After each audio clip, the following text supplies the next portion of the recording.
Only do things once. Be lazy, just do things once, because you're too lazy to have to do it again. So if you're going to do something towards your future, just do it once, get it right, motivated, determined, do it. It's that simple. And moving on to another thing, which is plenty of things. I don't know if you know what a log jam is. Do you know what a key log is? You might have seen films like I did as a child about logging. I haven't got a clue what the adventure was, but there was logging involved.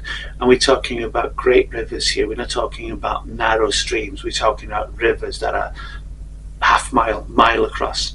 And in Canada or in some American state.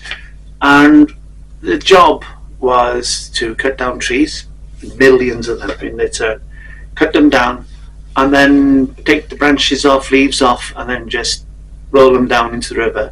And the river would then carry them all down to a flat area, I imagine, and there would be a mill there where they would be taken out and made into planks, I suppose, to furnish the industry, the construction industry. Occasionally, if there's such a thing, occasionally what happens is that the logs will jam in the river. For some reason or other, they're rock or they hit a side, all will stop across each other, over each other, and they will not move forward. And that's when they bring somebody quite skilled in. They bring a guy whose job is to study the log jam and look for the key log. And the key log is like, we'll get onto it when we're talking just a bit about cognitive behavioural therapy. It's a single log. There's usually one log that if you release it, that all the other logs will then begin to flow. There is one log, and you've got to find it amongst thousands. This is real. This is how they used to do it. This is why they used to do it.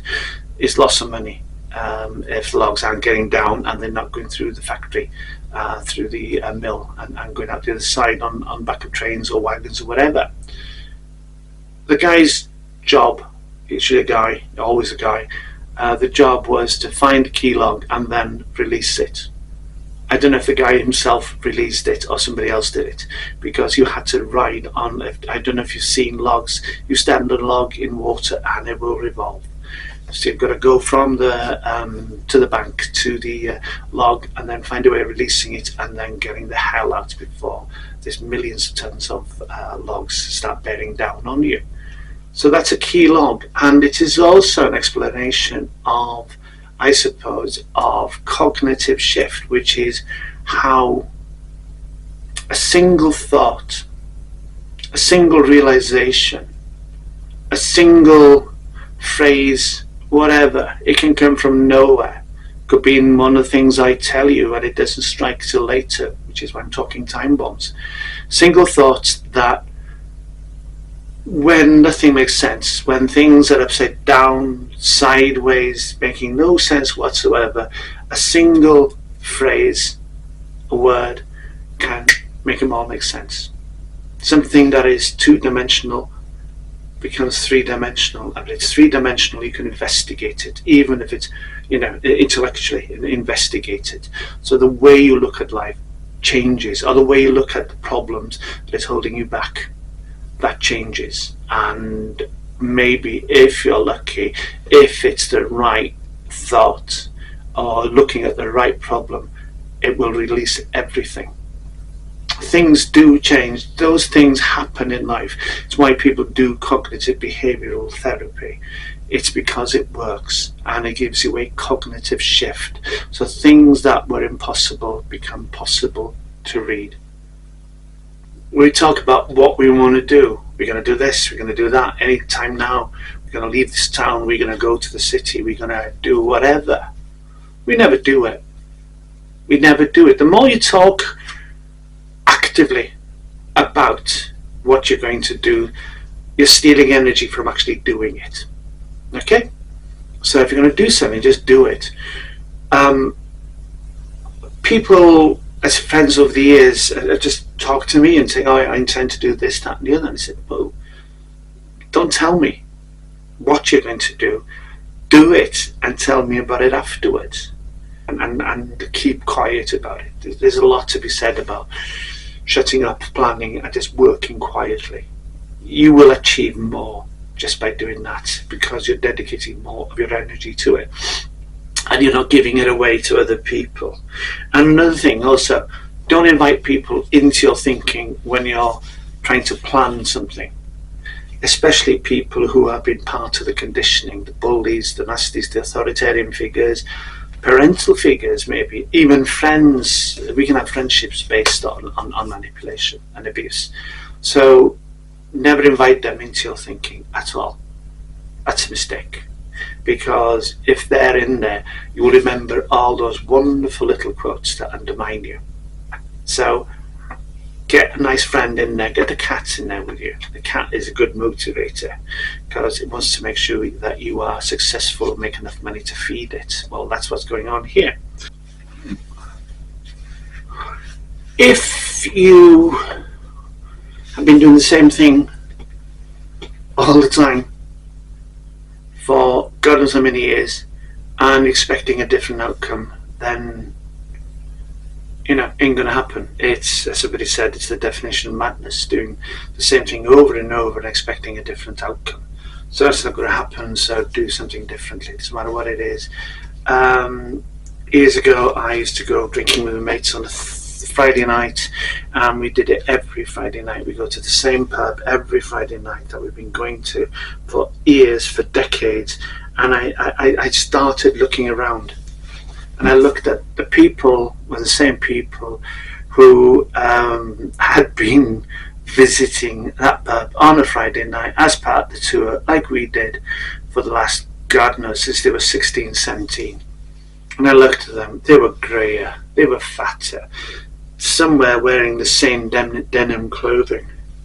And the girls would be made up and they looked nice, but it was the same old thing.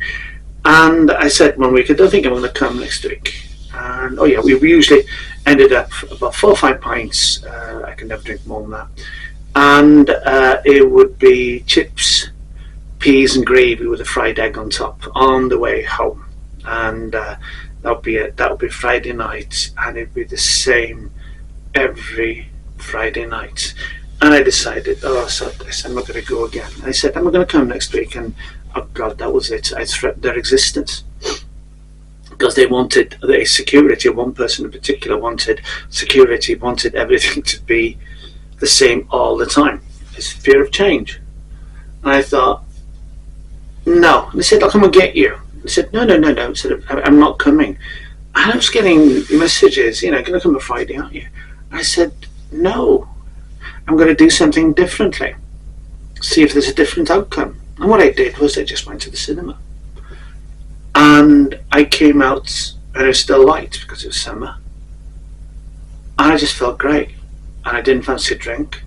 I sure as hell didn't fancy chips, peas, gravy and fried egg. And I started doing it.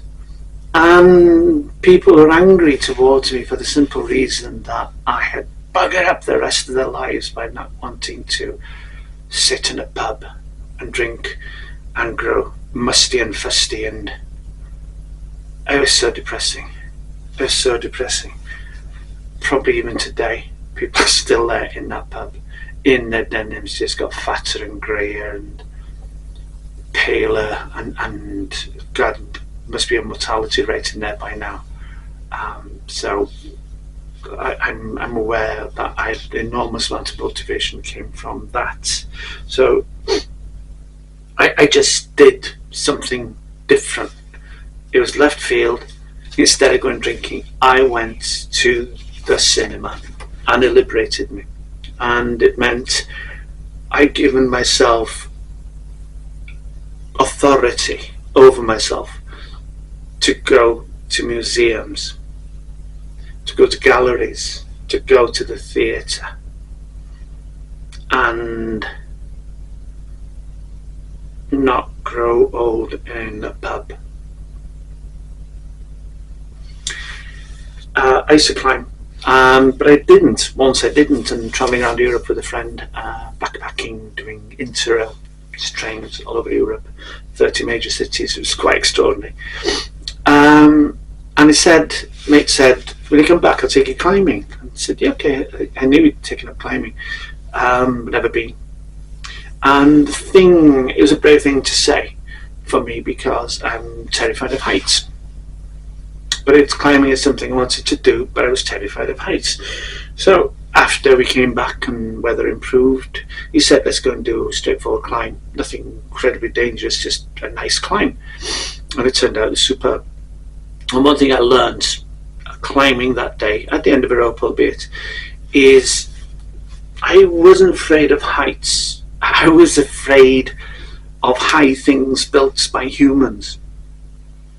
And I had to challenge myself to find that. And consequently, there were times when I was terrified by heights. And most of the time, it wasn't. And the more technical a climb, more difficult, of moving from point A to point B, etc., on a vertical piece of cliff or slate or whatever the rock was. The more technical it was, the more distracted I was by the challenge of just moving. And the fitter you became, the stronger you became, the calmer you became. So I'd moved through fear of something into being so distracted that I could do quite horrifying things in horrifying places and frightening people below, which is great. So it was a steady approach, getting stronger and realizing that what I was scared of was not real. And I don't live in a place where we've got skyscrapers, so I don't need to think about tall buildings because we haven't got any. And I had transferred it onto rock climbing, which I wanted to do, but almost didn't. And that would have been a horrible regret. But it was done, and it was not a fear of mountains, it was a fear of human things. And as I said about the guy who didn't want to, the guy who didn't want me to not go to the pub, is that right? Who wanted me to go to the pub, that's straightforward. He was unaccountably angry after that because I reckon what happened is that I'd taken away his sense of security. If things are always the same, then things will not change, and change is bad, which is his conscious mind, his thinking mind thinking.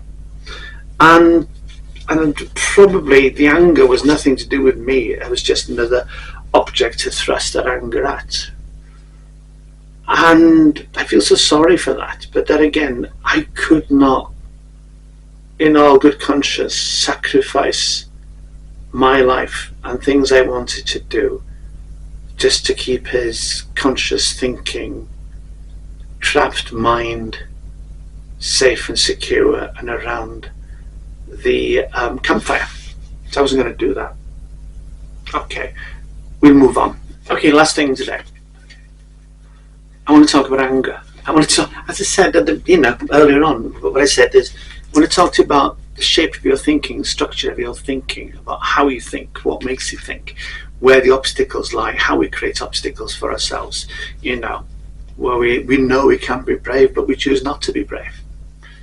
And as I said with the climbing analogy, what we're afraid of is not what we're afraid of. And it's all an illusion anyway. So I wanted to talk about angry things. I'm going to talk about Brexit, and I'm going to talk about 20 miles an hour speed limits. Curious. I think I campaigned to stay in Europe. That's it. In the European Union, the largest free market economy in the world, probably ever. It's an astonishing, the most astonishing thing that came out of warfare in the second half of the 20th century. It ties people together with economies.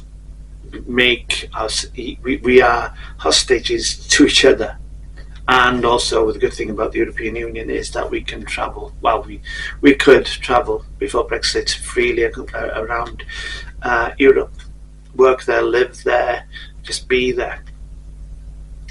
Most people can't do that now because the majority voted to leave. I'm lucky. My grandfather was born in Northern Ireland, and I got an Irish passport. So even though I fought and lost to be in the European Union and temporarily lost all the rights of freedom of movement, of economic opportunity and such, I regained it all just by getting an Irish passport. But what I noticed is, whatever I want, Brexit, it became an excuse for people to blame someone. Bloody Europeans coming here stealing on islands was one of my phrases. They wouldn't let me put it on the t-shirt. Another thing they wouldn't let me put on the t-shirt was, did that sound stupid going around your head as it did coming out your mouth? The level of ignorance was incredible, but what was apparent was that a base to it all was just general anger in life. And I was reflecting recently on whether that might be the life unlived. You reach a certain age and things haven't happened, and you've got a paunch, or your hair's going grey, male and female. Maybe it's that. But there are certainly enormous amounts of angry people in this country, and angry and racist. Not a racist, but and also highly unintelligent. I must tell you briefly. Came across somebody and tried to find out which way she was going to vote. We were campaigning, taking leaflets around, and this woman sold us. Just looked at us and said, "I'm voting to leave the European Union." Okay. She said, "I'm voting to leave the European Union, but my daughter's the clever one. She's voting to stay." What? What did you say? We were just stunned. We just gave her a leaflet and we walked away. We were so stunned by what she said. So angry. It's going to take decades, and I'm talking about 30 odd years, roughly, before we go back to where we were before Brexit. So angry people pushed it over the line, substantially so. So we don't talk about that one. And the other one is, it's a more recent one.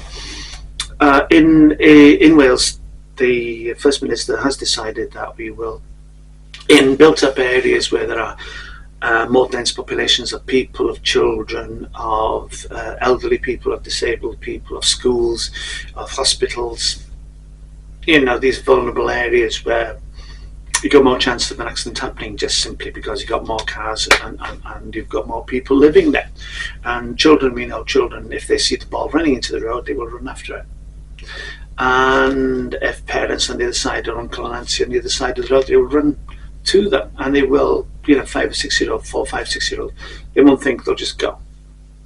And as you get elderly and doddery like me, you forget, you convinced yourself you're already, look to the right and you walk, boom, you get hit. So what the First Minister did was, she said, okay, in built-up areas, near schools, where children, with elderly, with anybody vulnerable, bigger density of shopping, I'm bringing it down to 20 miles an hour. My God, we think it was the end of the world. It's the most terrible thing, and people are angry and up in arms about it. It's a civil rights issue, apparently, taking away the rights of people to drive at 30 miles an hour in it, and not 20 miles an hour. And what I remember about people who are angry about this in particular, who, fighting for a 30 mile an hour speed limit, which they never kept. They were the ones always going over it. You can generalise, and it's an accurate generalisation. So it became a human rights issue. And my only argument I've got against that one, against their anger, and you'd be surprised how often it doesn't work. It's, if I'm hit by a car, let's say doing 30 miles an hour, it will hit me somewhere, I'm 6 foot, so it'll hit me between the knee and the hip. and I will fold over the bonnet or the hood of the car. If you're a 3, 4, 5, 6-year-old child, yay high, it will hit you at about shoulder level, and it will push you as a child forward, and the car, because it cannot defeat physics and momentum and acceleration and such, the car will go over the child. A car weighing half a ton will go over the child, and the child's not going to come out of it very well. Imagine being somebody watching that happen, the parents on the other side of the road, the rest of the little kids playing football. You as a driver, you're just going over a kid in a half-ton car. What's the kid going to look like? And it doesn't work. And with some people that doesn't work because it's a human rights issue. How dare they take, it's just bloody angry people in general. Finally, very, very finally, your life is there ahead of you, and it is among a maelstrom, a hell of a mess of thoughts and obstacles, a pishmont in French, all manner of things, and you are almost blind to it. But I'll give you a quote from Michelangelo, and not the guy, was it the frog, the ninja frog, not that one. And it's a wonderful one for thinking your way through, trying to work your way through the obstacles and seeing what you want to see in order to use that as a motivation for going ahead. He was asked about some of his amazing sculptures of the human form, and he said, I saw the angel in the marble, and I carved until I set it free. Okay, I'll leave that one with you. And as I said, this is tricky. There are no rules, there are no regulations, there is no advice. It's just leave things to go off when they want to go off, when you're ready for them, when the unconscious is saying, that's enough. God, that's enough. I want to get away from this idiot thinking style. So, until next time, please subscribe, like, comment, and share. There's got to be somebody else who needs this kind of advice, whether they like it or not, whether they understand it or not. They don't need to understand it. There's a part of them, the unlived life and the angry unconscious, who want to hear it and want to use it to liberate themselves and to achieve things before they kick the bucket. On that happy note, see you soon. Bye. Hi, before you go, if you'd be kind enough to subscribe, to like, to share, and even comment, I'd appreciate it very much. Thank you very much on behalf of myself and Shadow. He's having a kip, but I'm sure he'd be thanking you from the heart of his bottom. Have a good day. Have the best day.